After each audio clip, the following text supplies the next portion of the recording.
Dear students, welcome back to my YouTube channel.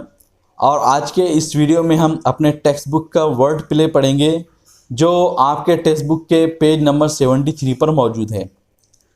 हमारे word play का जो पहला टॉपिक है वो है एक्रोस्टिक। एक्रोस्टिक क्या होता है, तो आइए उसे हम देखते हैं और समझते हैं।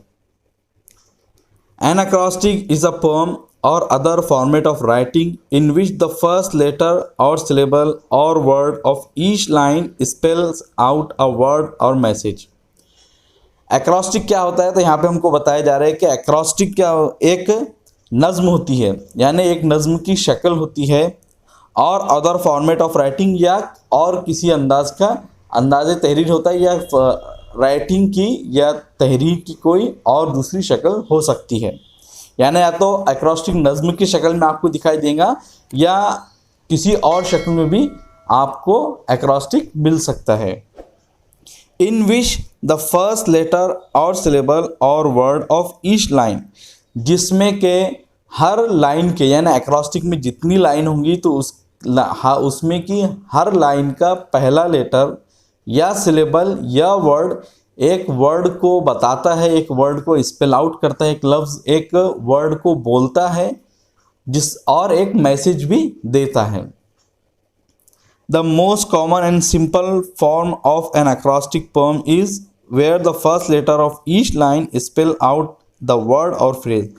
और एक्रोस्टिक की जो सबसे कॉमन और जो सबसे आम जो शक्ल है वो ये है कि an acrostic poem is where the first letter of each line, एक एक्रोस्टिक पोएम वो होती है जिसमें के किसी भी लाइन का जो पहला लेटर होता है स्पेल आउट अ वर्ड और फ्रेज, जिसमें कि एक लफ्ज़ को कहा जाता है या एक फ्रेज को बताया जाता है।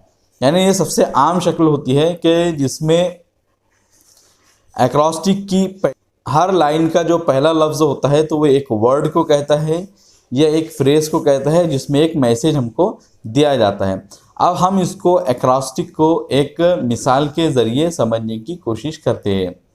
एक्रोस्टिक को मैं अब आपको एक आम अंदाज में बता देता हूँ। एक्रोस्टिक में क्या होता है, ये एक नज़्म की शक्ल होती है जिसमें आप किसी भी वर्ड को लेते हैं। जैसे स्कूल एक वर्ड है, स्कूल के अंदर मुख्तलिफ लेटर से मिलकर स्कूल लफ्ज़ बनाया SCHOOL। तो उसमें आपको क्या करना है, एस लेना है, एस से आपको एक वर्ड बनाना है, एक फ्रेज बनाना है, ठीक है। सी से एक वर्ड बनाना है या एक फ्रेज बनाना है। फिर उसके बाद आता है एच, तो एच से आपको एक वर्ड बनाना है, ये फ्रेज बनाना है। फिर उसके बाद आएंगे दो ओ, तो एक ओ से एक वर्ड बनाएंगे, दूसरे ओ से दूसरा वर्ड बनाएंगे, और एल से हम दूसरा वर्ड बनाएंगे। लेकिन इसका मतलब ये नहीं कि हम कोई भी रैंडमली या बस अपने अंदाजे से अपने दिल से कोई भी वर्ड उठा लेंगे और कोई भी एस से कोई भी वर्ड बना देंगे, सी से कोई भी वर्ड बना देंगे, एच से कोई भी वर्ड बना देंगे। ऐसा नहीं करना है हमको, बल्कि क्या करना है कि जिस वर्ड को हम ले रहे हैं एक्रोस्टिक बनाने के लिए, तो हमको देखना है कि वो वर्ड के अपने खुद के मानी क्या है, वो मानी जो है तो उसके अंदर किस चीज़ को बयान किया जा रहा है। अब जैसे स्कूल है तो स्कूल एक ऐसी जगह को कह सकते हैं जहाँ पे आप कुछ सीखते हैं। तो स्कूल का जो एक मौजू है, स्कूल के जो लफ्ज़ है उसका एक थीम है, एक उसके अंदर एक जो मानी है, जिस लफ्ज़ का तसव्वुर स्कूल सुनने के बाद जिस चीज़ का तसव्वुर आपके जहन में आता है, तो उसी थीम को जहन में रखते हुए आपको उसका एक्रोस्टिक बनाना होता है। ना कि ये कि आप कोई भी स्कूल के जो लेटर्स है उससे आप कुछ भी कोई रैंडम वर्ड्स, कोई रैंडम फ्रेजेस उठा के आप बोलने लगे। जैसे आप स्कूल से कह दे कि एस से आप कह दे कि सेंट्रो, और सी से आप कह दे कप, एच से आप कह दो कि हेलो, ओ से आप कह दे आउल। ऐसा नहीं करना है आपको। क्या करना है, बल्कि ये देखना है कि स्कूल जो वर्ड है तो उसका थीम क्या है, उसका मौजू क्या है, उस लफ्ज़ के मानी क्या होते हैं, और फिर उसी से रिलेटेड वर्ड्स को आपको उसके लेटर से बनाना है। अब यहाँ पे हम मिसालों को जो किताबें में दी गई है उसको समझेंगे। पहली जो मिसाल है वो एक्रोस्टिक की है कि an acrostic poem, an acrostic creates a challenge. यानी एक एक्रोस्टिक क्या होता है, जो एक चैलेंज को बनाता है, कि एक चैलेंज को क्रिएट करता है। Random words on a theme, जिसमें के रैंडम वर्ड्स लिए जाते हैं, लेकिन वो एक थीम पर होते हैं, एक मौजू पर होते हैं। ऐसा नहीं होता है कि आप रैंडम वर्ड्स उठा लें जो कहीं कोई भी माने दे देता हो, बल्कि आपको देखना है कि वो एक थीम को रिप्रेजेंट करें। और होल सेंटेंसेस दैट राइम, या फिर आपको पूरे सेंटेंसेस लेना है जो कि राइम करते हो, यानी किसी मौजू पर हो और राइम करते हो। सिलेक्ट योर वर्ड्स केयरफुली, या तो आपको अपने वर्ड सिलेक्ट करना है केयरफुली, मतलब बहुत मोहतात होकर ये देखना है कि आप जिस वर्ड के लेटर्स को बना रहे हैं, जिस वर्ड के लेटर्स को ले रहे हैं, तो वो बहुत केयरफुली आपको उसको चुनना है। To form a word from top to bottom, अब आपको क्या करना है, एक वर्ड बनाना है फ्रॉम टॉप टू बॉटम, यानी ऊपर से लेकर नीचे तक आना है उस वर्ड को बनाते हुए। Is the aim of this poetry style, और यही इस पोएट्री स्टाइल यानी इस नज्म के अंदाज का एम होता है, हदफ होता है। Choose a word then go, और आपको क्या करना है, किसी भी वर्ड का लेटर लेना है, उस लेटर से एक वर्ड बनाना है, उसके बाद में यू कैन गो, यानी आप उसके फिर जा सकते हैं, आगे जा सकते हैं। यानी आपको क्या करना है, वर्ड को सिलेक्ट करना है, उसके लेटर्स को आपको तोड़ना है, हर लेटर से एक वर्ड या फ्रेज बनाना है, और उसके बाद आपको आगे बढ़ना है। दूसरी मिसाल है यहाँ पे स्कूल की। अब इस स्कूल में आपको क्या करना है कि स्कूल के जितने लेटर्स आए हैं उन सबको आपको तोड़ना है। एस से पहले हम देखेंगे कि बनाएंगे हम वर्ड सुपर, सी से कूल, एच से हैप्पी, ओ से ऑन टाइम, दूसरा है आउटडोर प्ले, और एंड पे एल से बनाएंगे लर्निंग। ये तमाम जो काम है वो, या जितने भी वर्ड्स आए हैं, तो किसी न किसी तरीके से स्कूल से रिलेटेड है। तो आपको यही देखना है कि आप जो भी वर्ड बनाए, या जो भी फ्रेज बनाए, या जो भी जुमले बनाए, सेंटेंसेस बनाए, तो वो उस वर्ड से रिलेट करते हो, उसके मानी से मुताल्लिक हो, उसके मानी के किसी न किसी से उससे ताल्लुक़ रखते हो, तब जाके एक्रोस्टिक बनेगा। आपको कोई भी अंदाजे से, बस अंदाजे से कोई भी वर्ड उठा के यहाँ पे नहीं बनाना है। तीसरी जो मिसाल है वो है फैमिली। तो फैमिली से हम बनाएंगे एफ से फादर, ए से एंड, एम से मदर, आई से आई, एल से लव, और वाई से यू। फैमिली का आप एक्रोस्टिक बनाएंगे father and mother, I love you. तो इस तरह इस जो वर्ड के जो मौजू है, इस वर्ड के जो मानी है, इस वर्ड से जो आपके जहन में तस्वुर आता है, तो ये एक्रोस्टिक उसको बखूबी बयान कर देता है। और यही एक्रोस्टिक का हदफ होता है, यही एक्रोस्टिक का एम होता है कि आप ऐसे वर्ड को बनाएं जो जिस वर्ड का एक्रोस्टिक आप बना रहे हैं, तो वो उसके मौजू को, उसको थीम को रिप्रेजेंट कर सके, उसके बता सके। अब यहाँ पे आपको एक्टिविटी दी गई है, now work in pairs and try to frame acrostic for the following words. अब आपको क्या करना है, जोड़ियों में एक दूसरे के साथ में आपको रहते हुए नीचे दिए गए अल्फाज के एक्रोस्टिक बनाना है। तो पहला जो वर्ड दिया गया है वो है होम। अब होम का एक्रोस्टिक हम देखेंगे क्या बन सकता है। तो होम का एक्रोस्टिक हम इस तरह बनाएंगे, home is where the heart is, कि घर वो है जहाँ पे कि हमारा दिल हो। Otherwise is just a house, अगर वहाँ पे हमारा दिल नहीं, अदरवाइज नहीं तो वो सिर्फ एक मकान होता है। घर वो है जहाँ पे हमारा दिल हो, नहीं तो वो सिर्फ एक मकान होता है। Making memories that stage for ever. अब एम से हम बनाएंगे making stories that stage for ever, के घर जो होता है हमारा, तो वो ऐसी मेमोरीज, हमारी ऐसी यादें बना देता है जो हमारे साथ सदा के लिए रहती है। स्पेशली विद योर स्पाउस, और ख़ास तौर से आपके स्पाउस, आपके जो शोहर या बीवी है, स्पाउस कहते हैं शोहर या बीवी को, शोहर या बीवी के साथ में। यानी घर आपका क्या होता है, जहाँ पे आपका दिल लगा हो, नहीं तो वो सिर्फ एक मकान होता है, यानी सिर्फ दीवारें और दरवाजे होंगे वहाँ पे, लेकिन आपका वो घर नहीं कहलाएगा, सिर्फ मकान कहलाएगा। और जहाँ जो आपको आपके ऐसी मेमोरीज, आपको ऐसी यादें बना के दे जो आपके साथ हमेशा रहे, और ख़ास तौर से आपके शोहर या आपके बीवी के साथ में।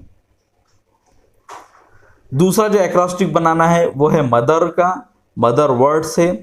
तो M से बनाएंगे हम marvellously, overflowing with love and, और O से बनाएंगे ओवरफ्लोइंग विद लव, यानी जो माँ होती है तो वो प्यार का, मोहब्बत का दरिया उससे बह रहा होता है। ओवरफ्लोइंग, ओवरफ्लो होता है मतलब वो बह कर निकलता है उससे, एक मोहब्बत और प्यार का दरिया या मोहब्बत और प्यार से वो भरी होती है। Touching the heart, touching the, T से बनाएंगे टचिंग द, और H से बनाएंगे हार्ट ऑफ, यानी वो हर एक के दिल को छू लेती है, किसके, एवरीवन रीचेस, जो कोई भी उस तक पहुंचता है।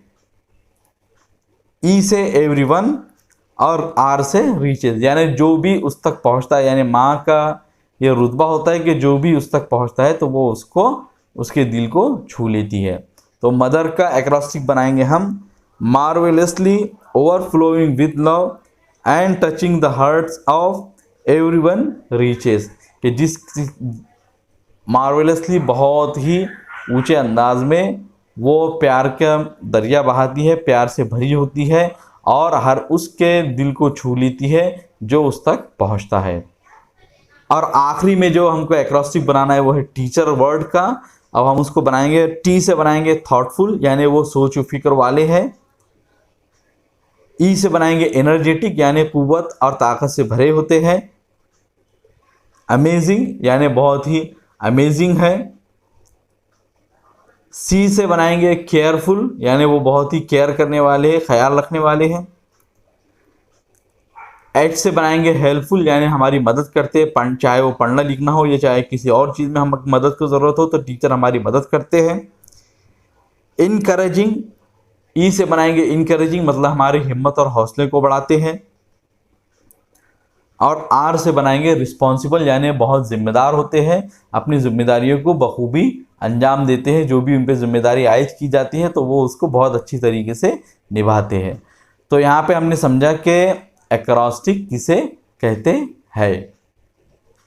अब हमारे जो वर्ड प्ले का टॉपिक है दूसरा वो है स्पूनरिज्म। स्पूनरिज्म किसे कहते हैं? स्पूनरिज्म कहते हैं कि जब आपकी ज़बान गलती से फिसल जाती है, यानी आपकी ज़बान में लग़ज़िश आ जाती है, गलती से आप क्या करते हैं कि दो वर्ड होते हैं, दो वर्ड के जो पहले लेटर या पहले हरूफ होते हैं तो आप उनको एक दूसरे से चेंज कर देते हैं। यानी आप जल्दी जल्दी में कुछ बोलना चाहते हैं और दो वर्ड के जो पहले लेटर या पहले हरूफ होते हैं तो आप उनको एक दूसरे से बदल देते हैं। जैसे उर्दू में हम उस खास स्पूनरिज्म की जो मिसाल है वो है, एक खामोशी हज़ारों टलाए बालती है, यानी एक खामोशी हज़ारों बलाएँ टालती है। तो बलाओं का बे और टालती का टे एक दूसरे से चेंज हो जाता है, तो हम कह देते हैं गलती से कि एक खामोशी हज़ारों टलाए बालती है। तो इसी को इंग्लिश में स्पूनरिज्म कहते हैं। अब किताब में इसके बारे में क्या कहा जाता है तो हम उसको समझते हैं। Spoonerism is the slip of the tongue. Spoonerism क्या होता है तो वो एक ज़बान की लग़ज़िश होती है। The first letters of two or more words get interchange in spoonerism, के एक दो या दो से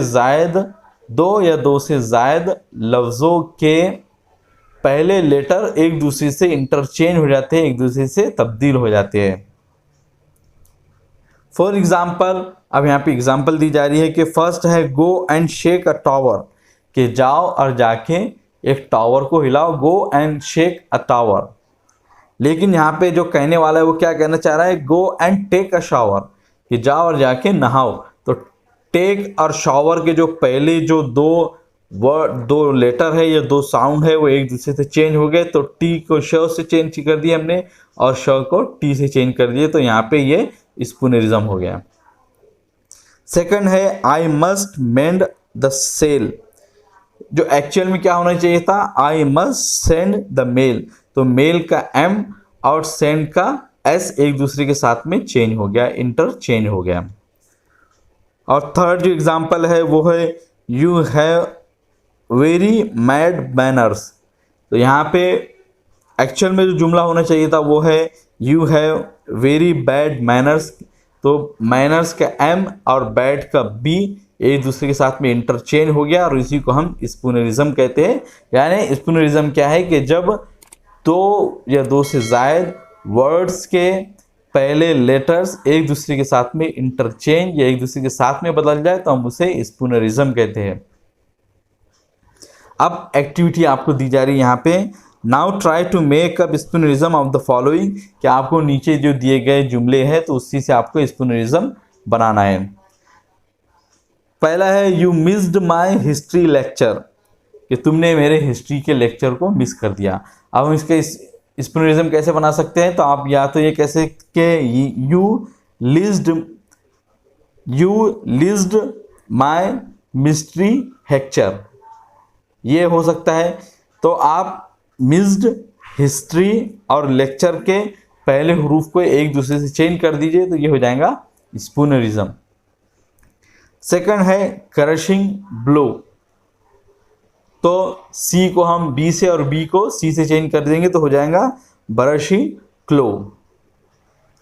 और थर्ड है पार्डन मी मैडम, तो हम बना सकते हैं कि मार्डन पी मैडम, या कर सकते हैं कि मार्डन मी पैडम, तो ये हो जाएगा स्पूनरिज्म।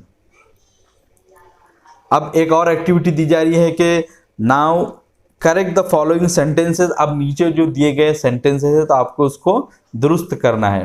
अब वो सेंटेंसेस क्या है, तो पहला सेंटेंस है do you like to read in red, तो यहाँ पे हमको सही जुमला जो है तो वो है कि do you like to read in bed, कि क्या आपको बिस्तर में पढ़ना पसंद है। सेकंड है I can see my foot prints, तो सही सेंटेंस होगा I can see my foot prints, मैं अपने कदमों के निशान देख सकता हूँ। और थर्ड है आई caught a band of soda, तो ये हो जाएगा I bought a can of soda, मैंने सोडे की एक कैन खरीदी। और आखिरी जो एक्टिविटी वो है visit a spoonerism link on internet and collect examples of spoonerism and display it in the class, कि आपको क्या करना है, इंटरनेट पे जाना है, स्पूनरिज्म की मिसालें तलाश करनी है और उसको लिखकर अपनी क्लास में आपको लटकाना है। अब इसके बाद के हमारे वर्ड प्ले के जो टॉपिक्स है तो वो ज़्यादातर अमली सरगर्मियां हैं, उसको हम बस समझ लेंगे और आपको उसको खुद से करने की कोशिश करेंगे। आज का जो वर्ड प्ले है उसका तीसरा टॉपिक है a just one word a day, एक दिन में सिर्फ एक लफ्ज़। यानी आपको कोई भी लैंग्वेज सीखना है तो ऐसा नहीं कि आप एक दिन में पूरे वर्ड सीख ले, बल्कि एक दिन में सिर्फ एक लफ्ज़ सीखने की कोशिश करें। लेकिन किस तरह सीखना है तो यहाँ पे हमको उसकी तरकीब बताई जा रही है। Write down the new word on a card, क्या आपको क्या करना है, एक न्यू वर्ड लेना है, उसको एक कार्ड पर लिखना है। At the card your collection of words at the proper place in alphabetical order. अब आपको क्या करना है कि आप जितने भी वर्ड्स को जमा करेंगे, कलेक्ट करेंगे, उनको कार्ड पे लिखते जाएंगे और उसके बाद उन कार्ड्स को आप अल्फ़ाबेटिकल ऑर्डर में आपको रखना है। और जब भी कोई नया वर्ड लिखे तो उसको आपको देखना है कि इसका ये किस जगह अल्फ़ाबेटिकल ऑर्डर में आ सकता है, और आपका जो कार्ड का कलेक्शन है तो उसमें आपको उस वर्ड को उसके प्रॉपर प्लेस पर, उसकी ख़ास जगह पर आपको रखना है। Look up the word in a dictionary and learn it. अब आपको क्या करना है कि उस वर्ड को डिक्शनरी में तलाश करना है, डिक्शनरी में देखना है इसके मीनिंग क्या होते हैं और उसके बारे में आपको सीखना है। You may talk about it to your teacher, friends and elders. उस लफ्ज़ के बारे में आप अपने टीचर, अपने दोस्त या अपने बड़ों से उसके ताल्लुक से बात कर सकते हैं। यानी उस लफ्ज़ को सीखने के बाद क्या करना है, आपको खामोशी से नहीं रखना है, बल्कि उसके बारे में आपको अपने दोस्तों से, अपने टीचर से, अपने बड़ों से उसके बारे में बात करना है। क्यों? क्योंकि आप उसके ताल्लुक से जितनी बात करेंगे तो वो आपके जहन में उतना ही बैठता जाएगा। Try to use it in a sentence of your own. और क्या करना है आपको कि उसको अपने खुद के जुमलों में इस्तेमाल करने की कोशिश करना है, क्योंकि इस जितनी एफर्ट्स आप उस पर डालेंगे, जितनी आप उसके ऊपर जितनी मेहनत करेंगे, जितनी कोशिश करेंगे, तो उतना ही ज़्यादा वो आपके जहन में बैठते चले जाएगा। Classify the words you have collected so far into. अब क्या करना है आपको कि आप जितने भी अल्फाज आपने सीखे हैं तो आपको उनकी दर्जा बंदी करना है। अब किस तौर पर, तो नाउन्स, सबसे पहले आपको देखना है कि नाउन्स वाले वर्ड कौन से हैं, जो वर्ड नाउन बनकर आ रहे हैं तो वो कौन से हैं। वर्ब कितने वर्ड बन रहे हैं, एडजेक्टिव्स कौन से हैं, एंड एडवर्ब्स कौन से हैं। तो इन 4 कैटेगरी, ये 4 या 5 कैटेगरी के अंदर आपको जितने आपके अल्फाज जमा किए गए हैं तो उनके अंदर आपको उनको अलग अलग कैटेगरीज में रखना है। Put the appropriate short form against each word. अब आप उसकी दर्जाबंदी कैसे करेंगे, तो आपको हर वर्ड के सामने एक प्रॉपर साइन रखना है इन तमाम चीज़ों का, यानी नाउन के आगे नाउन का साइन लिखना है, यानी उसका निशान लगाना है। वर्ब के आगे वर्ब का निशान लगाना है, एडवर्ब के आगे एडवर्ब का और एडजेक्टिव के आगे एडजेक्टिव का। फॉर एग्जाम्पल, और यहाँ पे मिसाल दी जा रही है कि मैन लैंड, मैन लैंड जो वर्ड है तो वो नाउन है, तो आपको क्या करना है, कौसैन में एन, जो स्मॉल एन लिख के उसके आगे डॉट लिखना है, यानी कौसैन, कौसैन में स्मॉल एन और उसके आगे फुल स्टॉप। तो ये हो जाएगा नाउन का सिंबल के, ये वर्ड नाउन है। If the word does not belongs to any of these 4 classes you need not to mark it. अब ऐसा भी हो सकता है कि कोई वर्ड ऐसा आ जाए जो इनमें से, यानी जो ऊपर 4 कैटेगरीज बताई गई है तो उनमें से किसी से ताल्लुक न रखता हो, तो आपको उसको मार्क करने की, यानी उसकी निशानजद करने की ज़रूरत नहीं है। अब तीसरा जो टॉपिक है तो उसकी बी एक्टिविटी हमको बताई जा रही है, अ क्वेश्चन अ डे, एक दिन का एक सवाल। फ्रेम और choose a simple question of your own, you should also know the appropriate answer to it. आपको क्या करना है कि आपको खुद से एक क्वेश्चन बनाना है, एक सवाल बनाना है। ऐसा सवाल बनाना है कि जिसका जवाब आपको पहले से ही मालूम हो, यानी कोई ऐसी नई चीज़ ढूंढकर नहीं लाना है, बल्कि आपको ऐसा ही कोई सवाल ढूंढना है जिसका जवाब आपको पहले से ही मालूम हो। Practice using the question and answer with your friends. अब आपको क्या करना है कि उस सवाल का और जवाब के प्रैक्टिस आपको अपने दोस्त के साथ में करना है। इससे फ़ायदा ये होगा कि आपको क्वेश्चन बनाना आएंगे, दूसरा फ़ायदा ये होगा कि उसके आंसर कैसे दिए जाए, और इंग्लिश स्पीकिंग की आपको प्रैक्टिस भी आपके दोस्तों के साथ करने की प्रैक्टिस हो जाएंगी। You must use a new question every day. अब क्या करना है आपको कि हर दिन आपको अपने दोस्तों के साथ में एक क्वेश्चन की प्रैक्टिस करना है, यानी ऐसा नहीं कि एक क्वेश्चन लेके उसको कई दिनों तक चला लिया, बल्कि हर एक दिन आपको क्वेश्चन की प्रैक्टिस करते रहना है। अब सी एक्टिविटी दी जा रही है यहाँ पे, अ सेंटेंस अ डे, के एक दिन में एक सेंटेंस आपको बनाना है। कैसे बनाना है यहाँ पे उसके बारे में इंस्ट्रक्शन दिए जा रहे हैं, हिदायत दी जा रही है। Frame a meaningful sentence in English, कि आपको क्या करना है कि इंग्लिश में आपको अपना खुद का एक सेंटेंस बनाना है। Your sentence should include at least 1 word from your mother tongue और एनी इंडियन लैंग्वेज। क्या आपको ऐसा सेंटेंस बनाना है जिसमें कि आपके मादरी ज़बान या किसी हिंदुस्तानी लैंग्वेज का, हिंदुस्तानी ज़बान का कोई एक वर्ड शामिल हो। फॉर एग्ज़ाम्पल, आई लव पाव भाजी, कि मुझे पाव भाजी पसंद है, तो इसमें जो पाव भाजी वर्ड है तो वो हिंदुस्तानी लैंग्वेज का एक वर्ड आ चुका है। अब Pathani is embroidered with golden thread, कि पठानी जो ड्रेस है तो वो गोल्डन थ्रेड, गोल्डन कलर के धागों से उसकी एम्ब्रॉयडरी की गई है। तो यहाँ पे जो पठानी वर्ड है तो वो एक हिंदुस्तानी ज़बान का वर्ड है। तो इस तरह आपको ऐसे सेंटेंस बनाना है जिसके अंदर एक हिंदुस्तानी ज़बान का वर्ड आ जाए। You need 2 teams to play kabaddi, कि आपको 2 टीमों की ज़रूरत होती है कबड्डी खेलने के लिए। तो यहाँ पे जो कबड्डी वर्ड है तो वो एक हिंदुस्तानी वर्ड है। तो इस तरह आपको जितने भी सेंटेंस बनाना है, हर दिन एक सेंटेंस बनाना है, लेकिन उसके अंदर एक न एक हिंदुस्तानी ज़बान का वर्ड आ जाए। Translate the sentence from English into Marathi, और उस जो सेंटेंस को आप जो भी बनाएंगे तो उसको आपको इंग्लिश से मराठी में ट्रांसलेट करना है। इससे आपके 2 फायदे होंगे, या तो सबसे पहला ये कि आपको इंग्लिश में सेंटेंस बनाने की प्रैक्टिस होगी, और दूसरा ये कि आप किस तरह अपनी मादरी ज़बान या हिंदुस्तानी ज़बान के अल्फाजों को इंग्लिश में यूज़ कर सकते हैं वो आपको समझ में आएगा। और एक और मज़ीद फ़ायदा ये होगा कि आपको ट्रांसलेशन या तर्जुमा करने की भी प्रैक्टिस हो जाएंगी, जबकि आप उसको इंग्लिश से मराठी में उसको ट्रांसलेट करेंगे, और इससे आपकी मराठी भी अच्छी हो जाएंगी। आखिरी जो एक्टिविटी है वो है बेटर योर वर्क, अपने काम को बेहतर बनाइए। थिंक ऑफ और makeup A simile comparison on your own, कि आपको सिमिली कंपैरिजन करना है आपका खुद का। सिमिली क्या कहते हैं कि जबकि हम किसी एक चीज़ का दूसरे चीज़ से कंपैरिजन करते हैं, मुआवजा करते हैं, तो हम उसको सिमिली कहते हैं। सिमिली एक फिगर ऑफ स्पीच है जिसमें हम ये बताते हैं कि एक चीज़ किसी दूसरी चीज़ की तरह है किसी एक चीज़ में।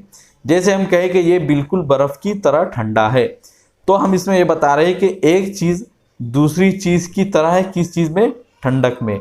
यानी हम बता रहे हैं कि एक चीज़ है जो ठंडी है किसकी तरह, बर्फ़ की तरह। फॉर एग्जाम्पल यहाँ पर दिए जा रहे हैं कि एज कोल्ड एज आइस, उतना ठंडा या बर्फ़ की तरह ठंडा। As hot as an iron, उतना गर्म जैसे कि कोई इस्त्री कोई प्रेस हो।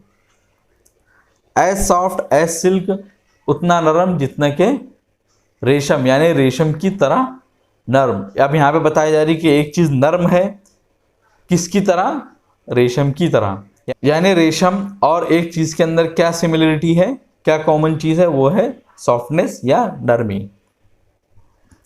एज डीप एज वेल, उतना ही गहरा जितना के जैसा कि कोई कुआं या कुएं की तरह गहरा। अब यहाँ पे बताया जा रहा है कि एक चीज़ कॉमन है, एक चीज़ बिल्कुल कुएं की तरह है किस चीज़ में, गहराई में। तो यहाँ पे एक चीज़ का वेल या कुएं से कंपैरिजन किया जा रहा है। अब आपको यहाँ पे एक्टिविटी दी जा रही है, try to use the simile in a complete sentence, के आपको एक कंप्लीट सेंटेंस में सिमिली का यूज़ करना है। सिमिली कहते हैं कि जब किसी एक चीज़ का दूसरी चीज़ से कंपैरिजन किया जाए किसी एक ख़ास वजह से। तो आपको बहुत सारे सेंटेंस आप बना सकते हैं, जैसे the parrot is as green as a leaf, के तोता उतना ही हरा है जैसा कि कोई पत्ता हो। The watermelon is as red as blood, के जो तरबूज है वो बिल्कुल खून की तरह लाल है। तो यहाँ पे हम बहुत सारी चीज़ों का किसी एक चीज़ से कंपैरिजन कर सकते हैं और बता सकते हैं कि ये इस चीज़ में उससे कॉमन है, ये उसी चीज़ की तरह दिखाई देता है। तो यहाँ पे हमने आज के इस वीडियो या आज के इस लेसन में हमने वर्ड प्ले को देखा। वर्ड प्ले के अंदर हमने बहुत सारे कई टॉपिक्स को समझने की कोशिश की। मुझे उम्मीद है कि आपको आज का जो वीडियो है समझ में आया होगा। अगर कोई क्वेश्चन हो तो उसे हमें कमेंट सेक्शन में ज़रूर पूछें। वीडियो पसंद आया तो इसे लाइक करें और हमारे चैनल को ज़रूर सब्सक्राइब करें। मिलेंगे आपसे अगली वीडियो में। अस्सलाम वालेकुम।